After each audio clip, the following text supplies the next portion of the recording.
Good morning, students. Hope you have enjoyed your summer vacation. Now it is time to come back from holiday mood and let's concentrate on study. In the last classes, we studied about heat, temperature, the concept of heat, and types of thermometer, and then clinical thermometer and laboratory thermometer, and their differences. Today we are going to start modes of heat transfer. You must have noticed that a hot cup of tea becomes lukewarm. Lukewarm means not so hot, not so cold. After some time, if kept exposed to air. Why? Or a spoon kept in a pan on a gas burner, it becomes too hot to hold. Again, why? So many times we feel this type of situation. In the previous classes, we knew that just like water flows from higher level to lower level, the heat also flows from the body of higher temperature to lower temperature. And you also know that heat is a form of energy. Here also, temperature can be defined as the parameter that determines the direction of flow of heat. Let's perform an activity. Here is the activity to check for how long does the transfer of heat takes place. Activity. Materials are required.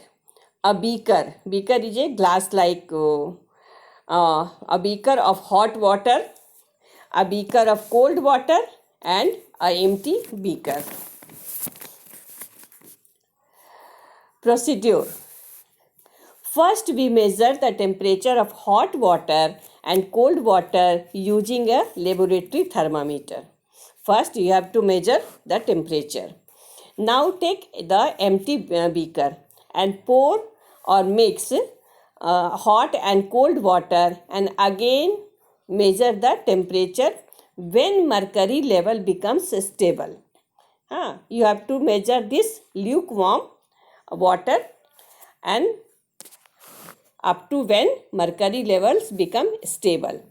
This is because on mixing temperature of hot water falls and you will see both hot and cold water after a point will acquire a common temperature due to the transfer of some temperature.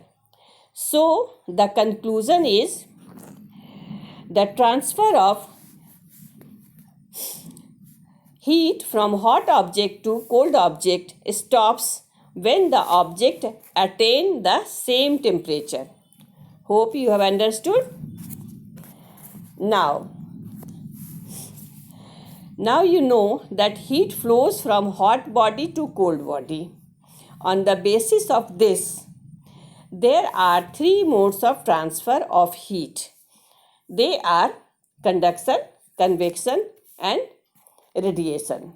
Here it is. We shall discuss all the three modes one by one. First come to conduction.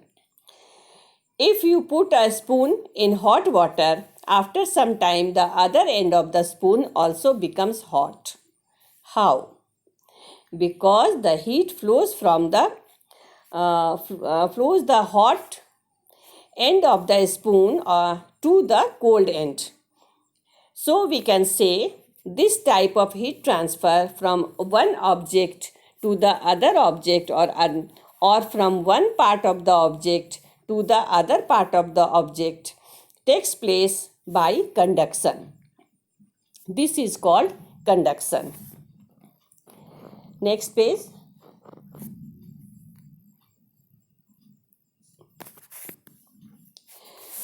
Here one thing is noticeable. In the process of conduction, there is actually no movement of the particles or materials as a whole, and the heat is transferred by the vibration of the particles. These vibrating particles vibrate back and forth and transfer the heat to the neighboring particles. Actually, what happens, these mode of transfer here is not by the material, it is by the vibration. The vibrating particles vibrate back and forth, means gives one molecule to the other molecule their heat. Transfer the heat to the neighboring particle.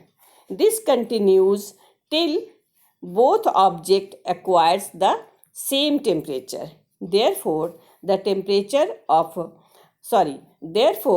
transfer of heat by conduction can happen only through solids. Remember, only in solids. There is also some picture. Here is conduction of heat from hot end of a metal spoon to its colder end, and other end where we are holding, first it is colder, after some time it becomes hotter.